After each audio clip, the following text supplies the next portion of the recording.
अस्सलाम वालेकुम dear students, मैं हूं गुलाम रसूल। हम आज की वीडियो में बात करेंगे रमूज़ औकाफ के बारे में।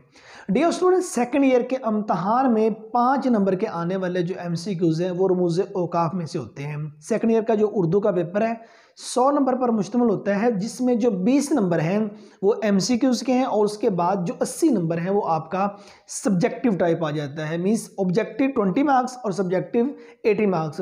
और उसमें जो 5 नंबर के MCQs हैं वो हमारे रमूज़ औकाफ में से आते हैं। रमूज़ औकाफ जिसको अंग्रेज़ी में हम पंक्चुएशन कहते हैं। स्टूडेंट्स, अगर हम रमूज़ औकाफ की बात करें तो ये दो लफ्ज़ों का मजमू है, रमूज़ और औकाफ। रमूज़ रम्ज़ की जमा है जिसके मानी इशारात, इलामात और निशानात के हैं। और अगर औकाफ की बात करें, औकाफ वक्फ़ की जमा है जिसका मानी ठहराव, रुकना या ठहरने के हैं। मीन्स ऐसी इलामात, ऐसे निशानात जहाँ ठहराव किया जाता है, जहाँ रुका जाता है, उन्हें रमूज़ औकाफ कहते हैं। या मतलब कि तहरीर में एक जुमले या एक लफ्ज़ को दूसरे लफ्ज़ से अलग करने के लिए जिन इलामात का इस्तेमाल होता है उनको रमूज़ औकाफ कहा जाता है। तो स्टूडेंट्स, अगर हम रमूज़ औकाफ के आगाज़ की बात करें तो रमूज़ औकाफ का आगाज़ बगदाद, दमश्क और उसके बाद अंदलस के जो अरब उलमा हैं उन्होंने किया है। ये वो मुख्तसर इलामात होती हैं जिनसे पूरी इबारत को अच्छी तरह से समझा जाता है, एक जुमले को दूसरे जुमले से अलग किया जाता है, एक लफ्ज़ को दूसरे लफ्ज़ से अलग किया जाता है, उनके लिए इन अलामात का इस्तेमाल होता है। तो आइए हम बात करते हैं चंद अहम इलामात जो आपके सेकेंड ईयर मीन्स साल दूम के सिलेबस में पूछी जाती हैं, उन पे आज हम बात करते हैं। जिसमें सबसे पहले हमारे पास है सक्ता। तो देखो, सक्ता इसका जो सेकंड नेम है इसको वक्फ़े खफीफ भी कहते हैं। आपने इसके दोनों नेम याद करने हैं। एग्जामिनर कोई भी पूछ सकता है, आप अगर जस्ट सक्ता याद कर लेते हैं, ठीक है, आपको वक्फ़े खफीफ का नहीं पता होता, फिर भी प्रॉब्लम क्रिएट आपके लिए हो सकते हैं। देखो, सक्ता जिसका सेकंड नेम जौन सा है वो वक्फ़े खफीफ है, मीन्स मामूली वक्फ़ा। अब ये हमारे पास सक्ता की इलामत है। जुमले में मुख्तसर ठहराव के लिए इस्तेमाल होने वाली इलामत उसको सक्ता हम कहते हैं। जुमले में अगर मुख्तसर ठहराव करना है सक्ता कहा जाएगा। फॉर एग्जाम्पल, पंजाब, सिंध, बलूचिस्तान और खैबर पख्तून पाकिस्तान के सूबे हैं।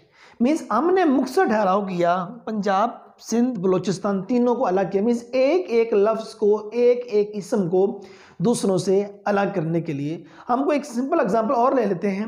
हम अगर ये बात करें कि उमैर ने बाज़ार से चावल, आटा, दाल और चीनी खरीदी। मीन्स एक एक इसम को दूसरों से अलग करने के लिए जो इस्तेमाल किया गया वो सक्ता, जिसको दूसरे नेम पर वक्फ़े खफीफ कहते हैं और अंग्रेज़ी में इसको कॉमा कहा जाता है। और सेकंड नंबर पर डियर स्टूडेंट हमारे पास है वक्फ़ा। ठीक है, वक्फ़ा जिसका दूसरा नेम है निस्फ वक्फ़। ठीक है, अब सक्ता से ज़्यादा ठहराव के लिए इस अलामत का इस्तेमाल किया जाता है। ये हमारे पास वक्फ़ा की अलामत है। ठीक है, तो जिसको हम कोलन कहते हैं, ठीक है ना, सेमी कोलन कहते हैं। तो अब क्या है, वक्फ़ा जो सा है सक्ते से ज़्यादा ठहराव के लिए या लंबे लंबे अज्जा को दूसरों से अलग करने के लिए इसका इस्तेमाल होता है। फॉर एग्ज़ाम्पल, लाहौर पंजाब का, कराची सिंध का, कोयटा बलूचिस्तान का और पेशावर सूबा खैबर पख्तून का दारुल हुकूमत है। ठीक है, अब एक अगर एग्जांपल और ले लें कि अली को क्रिकेट, अहमद को फुटबॉल और अली रज़ा को वॉलीबॉल का जो खेल है वो पसंद है। मीन्स ये हमारे पास जो सक्ता था उसमें बिल्कुल मुख्तसर ठहराव था। अब वक्फ़ा की बात करें तो सक्ता से ज़्यादा ठहराव के लिए वक्फ़ा का इस्तेमाल किया गया है। अब इसके बाद तीसरे नंबर पे जो हमारे पास इलामत है वो है डियर स्टूडेंट्स राबता, जिसका सेकंड नेम है वक्फ़े लाजिम। और ये राबता की हमारे पास इलामत आ गई है। तो डियर स्टूडेंट्स, राबता या वक्फ़े लाजिम की बात करें तो सक्ता और वक्फ़ा से ज़्यादा ठहराव के लिए, हमने सक्ता की बात की, हमने वक्फ़ा की बात की, अब उन दोनों से ज़्यादा ठहराव के लिए या अक़वाल या वज़ाहती जुमलों के लिए, और तीसरे नंबर पे साबका जुमले को आने वाले जुमले के साथ मिलाने के लिए इसका इस्तेमाल होता है। जैसे कि नाम से ज़ाहिर है राबता, एक जुमले का दूसरे जुमले के साथ राबता, एक मुसन्निफ़ का उसके कौल के साथ राबता, एक बात को दूसरी बात के साथ मिलाने के लिए इसका इस्तेमाल है। फॉर एग्ज़ाम्पल के तौर पर देखिए कि किसी दाना का कौल है